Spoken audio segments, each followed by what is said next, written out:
చేనేత కుటుంబాలకు కూటమి ప్రభుత్వం అండగా ఉంటుందని ఏపీ సీఎం చంద్రబాబు హామీ ఇచ్చారు. రాష్ట్రంలో చేతి వృత్తులు, కుల వృత్తుల్లో ఎక్కువగా బీసీలే ఉన్నారని, వారి కోసం బీసీ చట్టం తెచ్చి ఆదుకుంటామన్నారు. ఆగస్టు 15న రాష్ట్ర వ్యాప్తంగా అన్నా క్యాంటీన్లను ప్రారంభిస్తామన్నారు. ఇక జగన్ పాలనలో భూ కబ్జాలు, దోపిడీలతో పేదలు అవస్థలు పడ్డారని గుర్తు చేశారు. ఈ రోజు నేను ఇక్కడికి వస్తానే ఒక 2 షాపుల దగ్గరికి వెళ్ళాను. ఒకటి ఉప్పడమ్మది, ఉప్పాడ చీర కూడా నేను కొన్నాను, ఇప్పుడే కొన్నాను. నేను ఎప్పుడూ చీర కొనలేదు, కానీ మొట్టమొదటిసారిగా చేనేత కార్మికుల్ని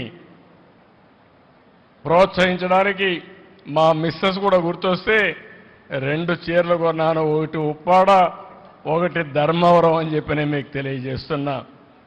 ఈరోజు ధర్మవరం ఉప్పాడ ఇవన్నీ కూడా మనకు కొన్ని క్లస్టర్స్ ఉన్నాయి. చీరాల కానీ, మంగళగిరి, శ్రీకాకుళం, పొందూరు, కద్దరు. అప్పట్లో ఆ షాపు పోయి హైదరాబాద్లో ఉంటే ఎమ్మెల్యేలుగా ఉండి ఆ పొన్నూరు, కద్దరు కొనేవాళ్ళం. ఇవన్నీ కూడా మనకు ఒక 64 క్లస్టర్స్ ఉన్నాయి. ఎక్కడ చూసినా ఒక 100 కుటుంబాలు, 200 కుటుంబాలు ఇప్పుడు కూడా పనిచేస్తున్నారు.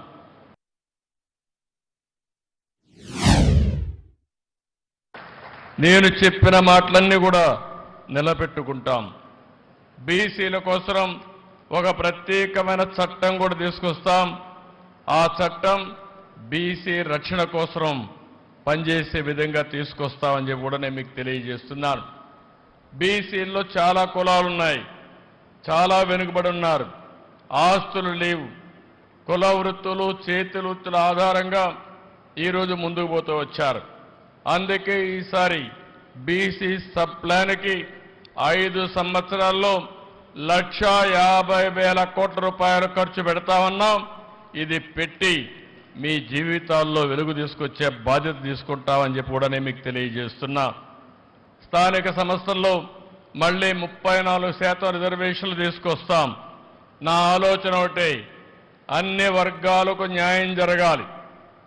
ఏ కొద్ది మందికో కాకుండా అట్టడుగు నుండే వర్గాల్ని ఆర్థికంగా, రాజకీయంగా, సామాజికంగా పైకి తీసుకురావాల్సిన బాధ్యత రాజకీయ పార్టీలకు ఉంది. దాన్ని ఏ విధంగా చేయాలనో అనునిత్యం ఆలోచించి చేస్తామని చెప్పి కూడా నేను మీకు తెలియజేస్తున్నా. చట్టసభల్లో వెనుకబడిన వర్గాలకు 33% రిజర్వేషన్ల కోసం అసెంబ్లీలో తీర్మానం చేస్తాం. పార్లమెంట్లో ఇది చట్టం అయ్యే వరకు మీ తరపు నుండి పోరాడతామని చెప్పి కూడా నేను మీకు అందరికీ హామీ ఇస్తున్నాను. ఇంకో పక్క నామినేషన్ పోస్టులో కూడా మీకు న్యాయం చేస్తాం.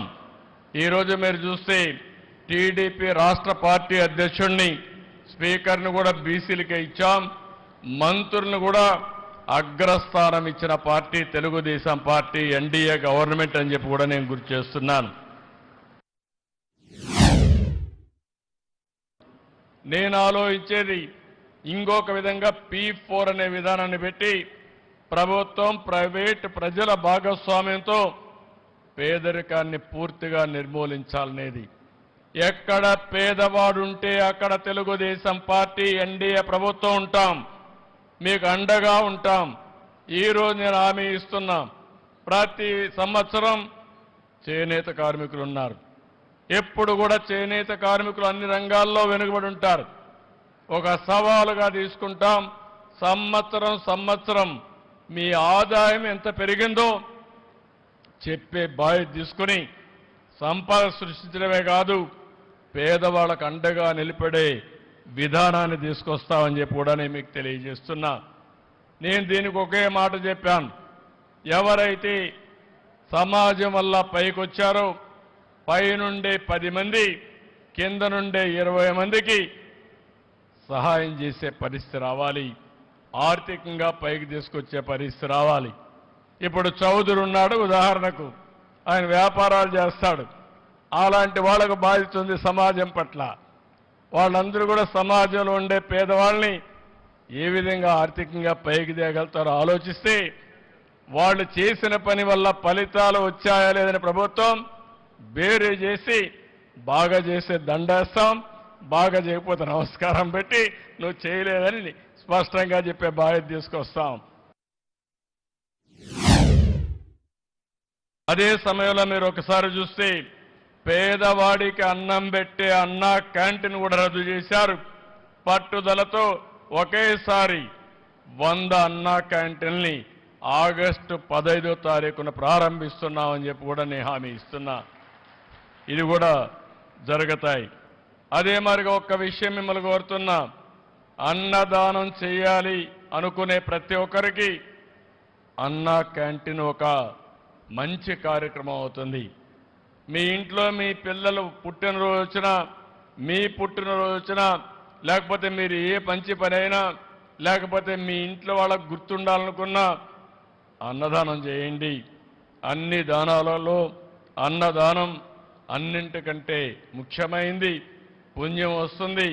నేను ఒకటే ఆలోచిస్తున్నాను, ఎన్టీ రామారావు గారు తిరుమల తిరుపతి దేవస్థానంలో అన్నదానం కోసం ఒక కార్యక్రమాన్ని పెట్టాడు. ఈరోజు 1500 కోట్ల పైన కార్పస్ ఉంది. ప్రజలే నడుపుతున్నారు. ప్రతిరోజు 1 లక్ష మందికి ఉచితంగా భోజనం పెట్టే పరిస్థితికి వచ్చారు. అన్ని పథకాలను రద్దు చేశారు. అదే మరిగా సొంత మగ్గం ఉంటేనే చేనేత నేస్తామన్నారు. ఆప్కో ద్వారా కొనుగోళ్లు ఆపేసే పరిస్థితికి వచ్చారు. అదే మరి నూలు రంగుపై సబ్సిడీ కూడా ఎత్తేశారు. పావలా వడ్డీ రుణాలు తీసేశారు. ఒక మాటలో చెప్పాలంటే అన్ని రుణాలు రద్దు చేసి మీ పొట్టగొట్టే పరిస్థితికి వచ్చారు. ఈరోజు గడిచిన ప్రభుత్వాన్ని మీరు చూస్తే కార్మికులకి, చేనేత రంగానికి 226 కోట్ల రూపాయలు అప్పు పెట్టే పరిస్థితికి వచ్చారు. బకాయిలు పెట్టే పరిస్థితికి వచ్చారు. కానీ ఒక్క మాట మీకు అందరికీ గుర్తు చేసుకోవాల్సిన అవసరం ఉంది. చరిత్ర కూడా తెలుగుదేశం ప్రతిపక్షంలో ఉన్న, అధికార పక్షంలో ఉన్న ఎప్పుడూ చేనేత కార్మికులకు పోరాడిన పార్టీ తెలుగుదేశం పార్టీ అని మరొక్కసారి స్పష్టం చేస్తున్నా. నేను ఆఫీసు పోతే మొన్న ఒక 5,000 మంది వచ్చారు. నేను ముఖ్యమంత్రిగా అంతమందిని ఎప్పుడూ చూడలేదు. మీటింగ్లు పోతే వస్తారు కానీ అర్జీలు తీసుకొని ఒక రోజు 5,000 మంది వచ్చారు. ఏంటి సమస్యలంటే ఎక్కడికక్కడ ప్రజల్ని సమస్యల సుడిగుండంలో నెట్టేశారు. భూ కబ్జాలు చేశారు, ఆస్తులు కొట్టేశారు, చట్టంలో ఉండే లొసుగులని పెట్టి ఎక్కడికక్కడ భూ కబ్జాలు చేస్తే వాళ్ళ పిటిషన్ తీసుకొచ్చి ఇస్తామంటే చాలా బాధేసింది. ఇలాంటి సమస్యలని మనం చూసినప్పుడు ఒకటే హామీ ఇస్తున్నా, ఈరోజు ల్యాండ్ టైటిలింగ్ అండ్ రద్దు చేశామంటే ఆ చట్టం కానీ రద్దు చేయకపోయి ఉంటే మీ ఆస్తి మీది కాదు. ఇక్కడుండే కాలేజీ కూడా, మెరీ స్టెల్లా కాలేజీ కూడా వేరే వాళ్ళకి రాయిచ్చేసేవాళ్ళు, లేదంటే రికార్డులో మార్చేసేవాళ్ళు. అలాంటి దుర్మార్గమైన పాలన జరిగింది. ఏది చూసినా కబ్జాలు చేయడం, రికార్డులు తారుమారు చేయడం, పేదవాళ్ళ ఆస్తులు కొట్టేయడం, ఇది ఒక ఆనవాయితీగా పెట్టుకుని చాలా అన్యాయం చేసే పరిస్థితికి వచ్చారు. ఈరోజు మీరు ఒక్క విషయం గుర్తుపెట్టుకోవాలి. నేనైతే ఈరోజు ఎంతో ఆశగా వచ్చాను అన్ని అనౌన్స్ చేయాలని. అడిగిన దానికంటే ఎక్కువ ఇవ్వడం నా స్వభావం. కానీ ప్రభుత్వాన్ని చూస్తున్నాను, 2 నెలలుగా చూస్తున్నాను. అన్ని శాఖలు సమీక్షలు చేశాను, అసెంబ్లీ అయ్యింది. కానీ ఈరోజు మీరు చూస్తే ఖజానా దివాలా తీసింది. మామూలు కాదు, 10 లక్షల కోట్ల రూపాయలు అప్పు చేశారు. వడ్డీ అసలు కట్టాలంటే సంవత్సరానికి 80 నుంచి 90 వేల కోట్ల రూపాయలు కట్టాలి. ఆదాయాన్ని పెంచకపోతే మనకొచ్చే ఆదాయం అప్పులు కట్టడానికి కూడా చాలే పరిస్థితి లేదు. అంటే పెను సవాళ్లున్నాయి. కానీ ఈ సవాళ్లను అధిగమించడానికి ఈ ప్రభుత్వం దృఢ సంకల్పంతో పనిచేస్తామని చెప్పి కూడా నేను మీకు తెలియజేస్తున్నా. ఏ శాఖలో చూసినా దోపిడీ, విధ్వంసం, అవినీతి, వ్యవస్థలు నిర్వీర్యమైపోవడం. నేను 4వ సారి ముఖ్యమంత్రి అయ్యాను, 3 సార్లు చూశాను. 3 సార్లు కూడా ఎప్పుడు ఇన్ని ఇబ్బందులు నేను ఎప్పుడూ చూడలేదు. మొట్టమొదటిసారిగా వ్యవస్థ పూర్తిగా భ్రష్టుపట్టి ఎక్కడికక్కడ నిర్వీర్యమైపోయి సమస్యలన్నీ కూడా ఒక సుడిగుండంగా మారే పరిస్థితికి వచ్చిందని చెప్పి కూడా నేను మీకు తెలియజేస్తున్నా.